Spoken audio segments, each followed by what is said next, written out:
Teach Jam fam, community. I'm back with Jam Talks with a very special guest. I wanted this one for a long time because, again, Teach Jam, we pride ourselves on bringing you the real and urban education. We're talking about we're talking about real things because we're talking about the lives of our children are at stake. So we have schools around our country, and we're gonna take you down south. We're gonna Yes, take you sir. to the Nolia. Did I say that correct? That'll work. That'll work. All right. So we're gonna take. that'll, He gonna help me with that'll that. work. But I have the high risk CEO here. My brother, he came to teach Jam. He just pulled up on us. So this is a special story, and we just gonna keep building this bond here. But I wanted to make sure that we have a conversation with this man because in a short time, he's one of the most inspirational figures that I've met. So without further ado, high risk CEO Larry Irvin. Let's talk to the people. I appreciate it, man. Appreciate being here. Love to you and your team. Like you said last year, I pulled up, man, just organically. Want to see what's going on, man. And I definitely found my tribe, man. So love everything y'all doing across the urban education, black folks, creating this space, man. So glad to be here, Travis. Thank you. So tell the people, tell Teach Jam fam Yep. out there who you are, what you do, how Yeah. you do it. Yeah. Yeah, Larry Irvin, currently a CEO and co-founder of Brothers in Power to Teach, the high risk CEO of Brothers in Power to Teach. And our premise is simple. We recruit, train, place, and develop black men to become educators in K-12 spaces. We do that through our undergraduate fellowship where we recruit intentionally at HBCUs, but we recruit PWIs as well. We go out on the ground, guerrilla style, man, and have conversations with young black men about becoming an educator. It's a conversation that's not being had a whole lot, needs to pick up some steam.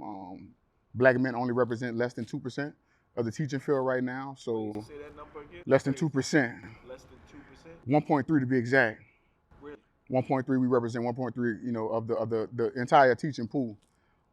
Started in 2014 with a small pilot, man, as an undergraduate fellowship. You could look at it as just as just like an education major, you know what I mean? But we're grassroots, community driven, and we partner with colleges, but we're not, we use them as feeder schools, as feeder pipelines, but we're not concretely partnered with universities and colleges. Or we're community-based, community-driven, man, and I love the work that I do, man. Just seeing young men develop, you know what I mean, holistically.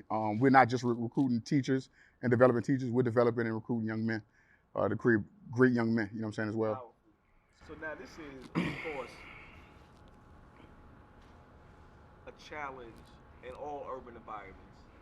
Men of color have been absent from our schools and our school systems for a long time. Yep. But boys of color Yep. haven't. So can you a two-parter here? Yep. Can you first talk to us about what's the impact of having men of color in schools? Yeah. And then on the tail end of that, why it's so hard to get us in there? Yeah. Well, the impact is multifaceted and multi-layered. I think starting with the lack of representation, right, of black men in classrooms, I think that creates a subliminal message that to other students, right, of other races that black men can't and don't teach. So just having that constant removal, we've had a lot of conversations with practitioners, teachers, administration staff about the lack of representation of black men, and it's a very consistent theme. And I think other students, other adults in the building need to see black men leading from intellectual capacity, because a lot of times what we see us in K-12 spaces, but as coaches, as disciplinarians, as janitors, disciplinaries and intervention specialists, things of that nature. But to see us leading in front of the classroom, leading lessons from an intellectual capacity, I think it has ramifications bigger than just education. It's uplifting the image of the black male and us being seen as human, because I think the deficit perspective is real. Us being seen as liabilities before we're seen as assets when we walk into education. Wow. So, good brothers over at Earn Your Leisure, EYL. Yeah. You know the wonderful shirts, assets over liability. Yes, sir. We've always seen as the liability. Always seen as the liability, man. And I think that just carries over from the social narratives and social perceptions of black men, right? That doesn't change when we walk into the school building, right? If anything, it might get more magnified. And I think we take this assumption or presumption that school is just entirely a completely safe space for everyone. And we just know the narrative and anecdotally, that's just not the case for black men. We're seen as threats in society, and we're definitely seen as threats a lot of times in school building. Got you. So, how are you able to do the impossible in terms of how are you able to recruit, attract, train, and get men of color in the classroom where everybody else is just trying to figure this damn thing out? So, it might cost to drop all the special sauce. But if you can Yeah. share with us a little bit, what's the magic behind that? Because you're finding unicorns, you know, so to speak. And we always say you can't build a team, you can't build an organization around unicorns, right? But you're finding a lot of unicorns, the Yeah. black male teacher, Yep. and you're dropping it in the places Yep. that they need to be. So what you doing over there that we need to be doing without giving away, I don't know, because it costs to know something. It does cost. but I mean, on the surface, man, the premise is simple. We're giving attachment to young men. There's a lot of young black men, man, in college who are just pursuing arbitrary majors, haven't really been attached to their academic experience from K-12, and it has really just perpetuated over into college. So there's a lot of people just undeclared majors, accumulating a lot of debt, and they're not really attached to anything greater than themselves. And I think from a basic primitive standpoint, we're just giving young men something to grab onto. They're being seen in our space, and we're tailoring this conversation specifically around them, their plight, their experience, and their walk. And that's just not happening in education directly. And I think they're getting really excited about it. How we develop young men, the holistic approach we take, and the deep investment we make financially as well. We make a deep financial investment in the development of our young men, and they feel seen. They feel seen as humans, and they know somebody's invested in them. Got you. So to make a deep financial investment in someone that's undeclared, Yep. not attached, Yep. that sounds to me like you really care about them. Definitely. I mean, I see myself through them. So, a lot of times, my story is being used. I think but it's not unique. I think I've been tapped to tell this story in a lot of regards, as far as my personal and professional experiences giving me sort of a conditioning, right? But the young men who walk around these campuses who, don't feel attached to their academic experience, when I walk through the door, they feel seen. And it's really that simple. And I'm giving them something, I'm challenging them, I'm asking them to be, step out of themselves and be greater, and making a deep investment in them. And we're taking in the whole person when they come into our building. Got you. So I want to talk to something. We on Teach Jam Talk. Yes, sir. So I'm gonna get real. Yes, sir. Right for a second. We've been in spaces where black men have been in schools, and the janitor, Yep. the dean of discipline, Yep. you black handle these little black boys. Yep. But also, sometimes there's a quality issue. Because just because you have a black man in your school, Yeah. doesn't mean he's right for the job. Really appreciate this, yeah. Right? Yep. So talk to me about your program, and because the goal is just not, because I've heard where people just say, we take guys off the street and we just put them in the schools because they need them. Right. And I'm always like, I don't know if you want to just take the guy off the street because he's black. Right, yeah. And that doesn't make you an educator. No. So how do you balance or think about, we need black men, but we need high quality black men if we're going to move education forward? It's extremely important. It's something we've been extremely intentional about. One thing that gets lost a lot of times in this conversation, the demographic conversation, right, is the representation piece, right? The demographic, like, can you provide black men? That's one half of the conversation. The other half of the conversation is how effective or how great of an educator can you produce, right?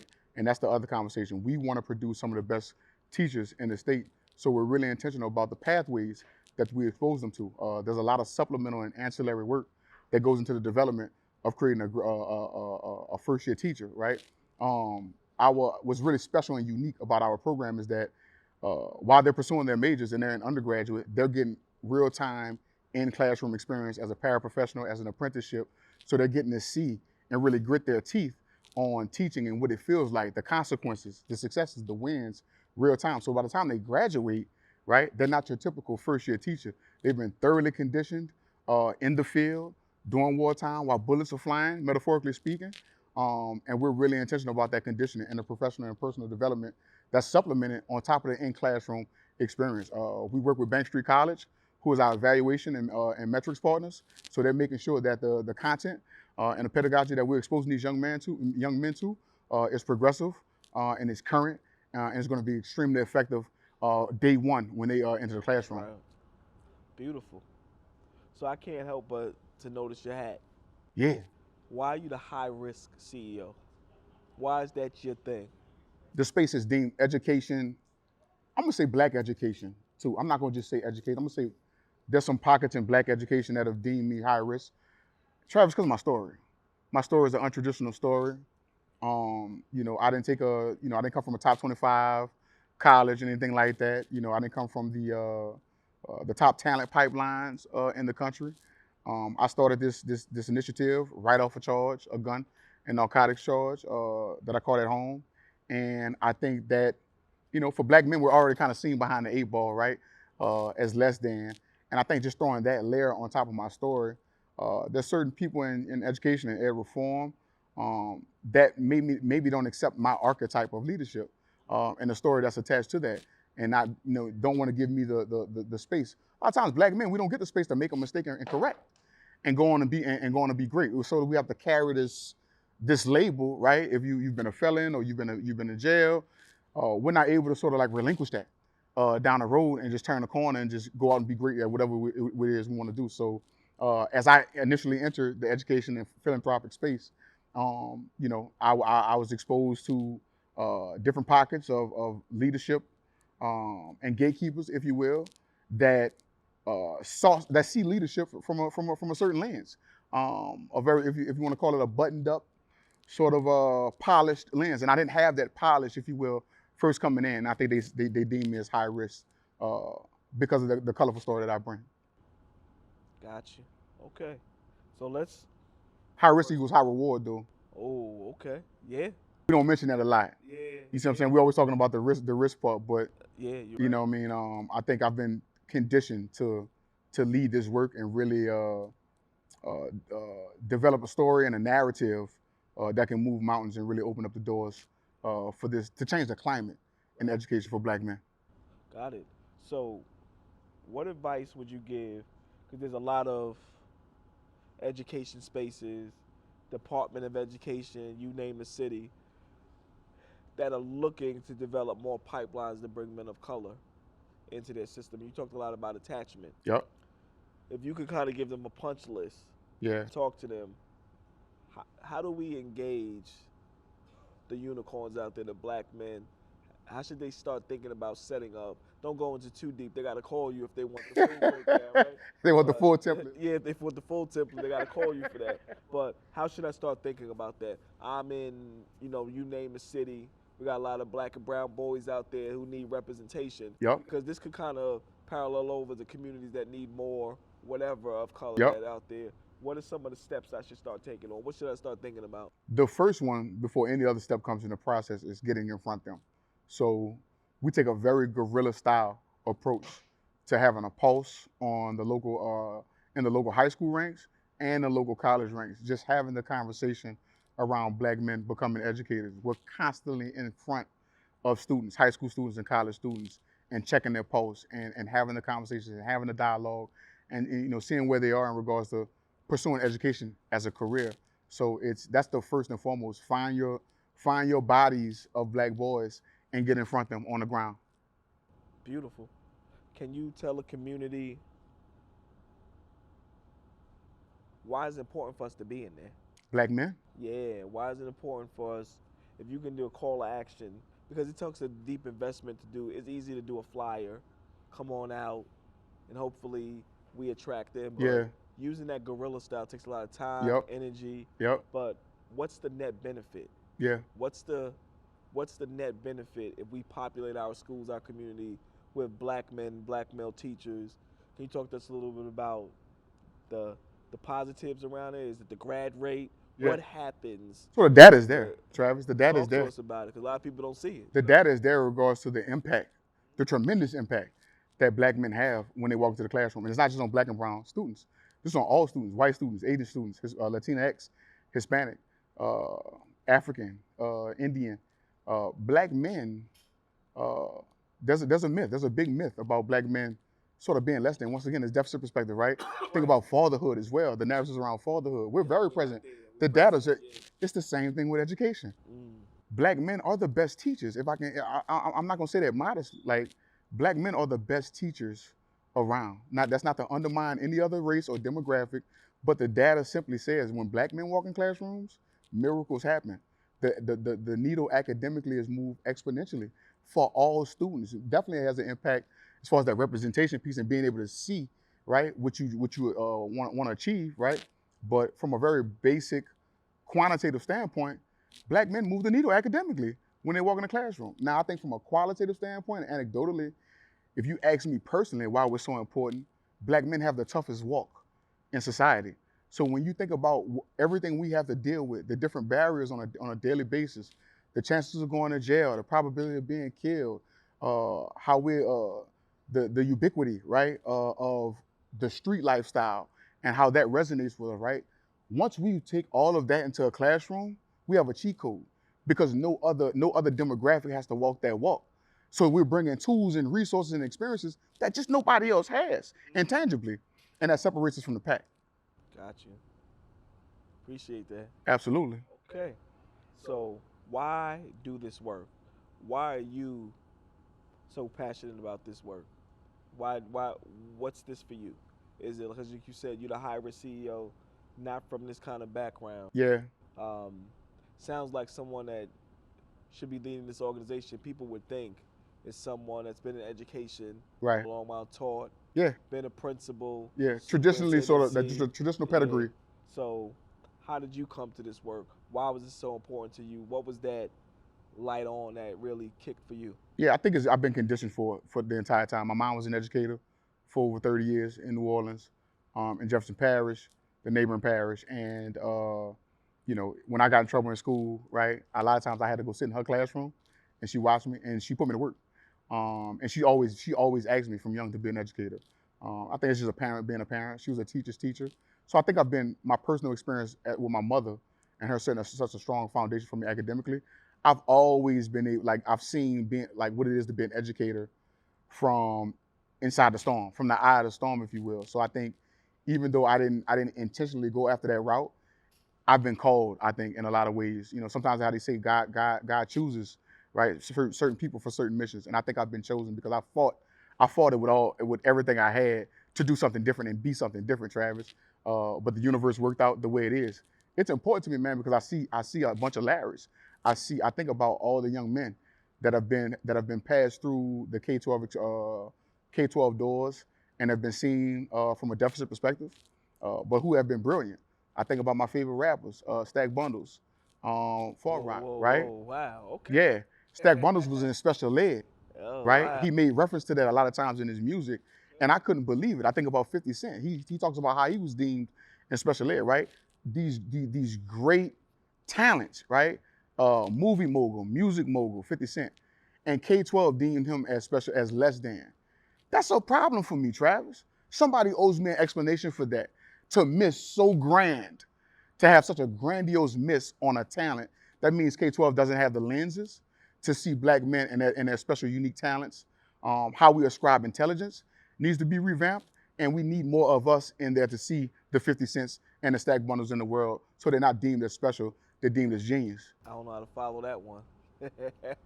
I don't know how to follow. I appreciate that. Yes, sir. So, if we have a call of action out to our system, what do we need to start doing and what do we need to stop doing immediately to make it a better place for black and brown educators to grow? Stop seeing us as less than. We're competent, we're capable, we're great leaders. Start seeing us as human because we're competent, capable, and great leaders. Beautiful. Love that one. Can you talk a little bit about, because you have a very unique pathway towards this. Yep. So let's jump outside of education for a little bit. Let's do it. Let's just talk about, is something about someone giving you a second chance? Yes. But then there's also something in that person that says, I could be that phoenix. I could rise. What's in you? Or was it other people that says, yeah, I might have what people consider a checkered past, but I could be a CEO. A lot of people wouldn't even dare to become that. What the hell is going on with you? That you can say I can come from this past and do more good in the community.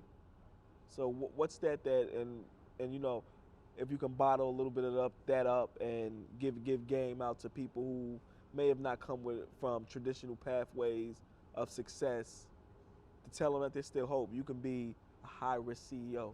I think the calamities and misfortunes, right, and the bad decisions ended up being correct in a way, if that makes sense. So the pain of not being able to use my education because of my criminal background and not meeting expectations of family and friends and all the narratives that surrounded me in regards to that experience. The pain of that, Travis, has literally beaten any ounce of fear that I have.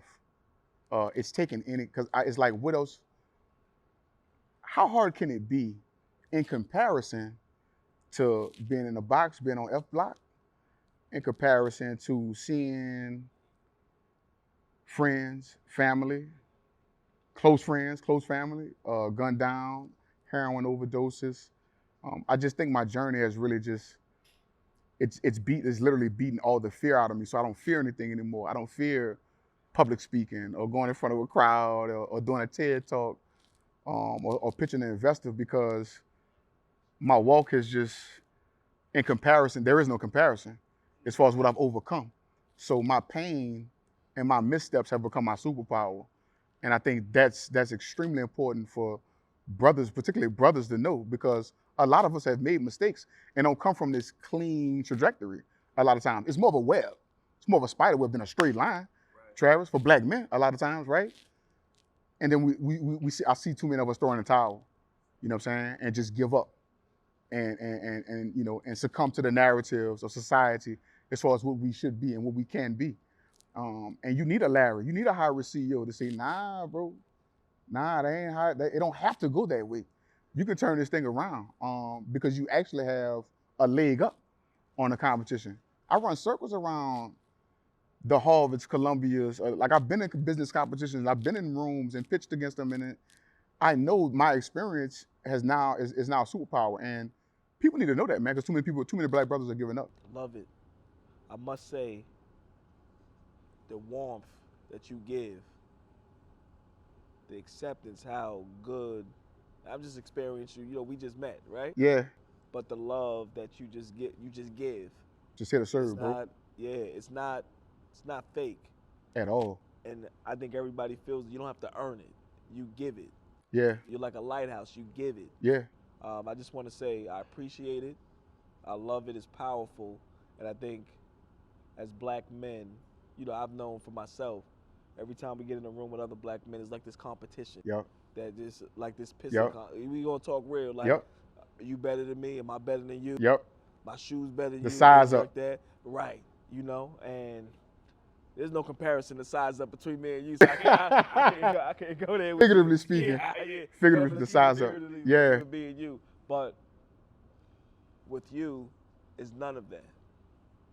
I'm here to serve, man. Brother. Yeah. I just want to, you know, share that with the T-Shed fam. This brother's a genuine brother, a warm brother, really. And I'm just proud of the work that you're doing. Appreciate it, man. It's really a pleasure and an honor to have you on this platform. And you know you teach Jam fam, brother.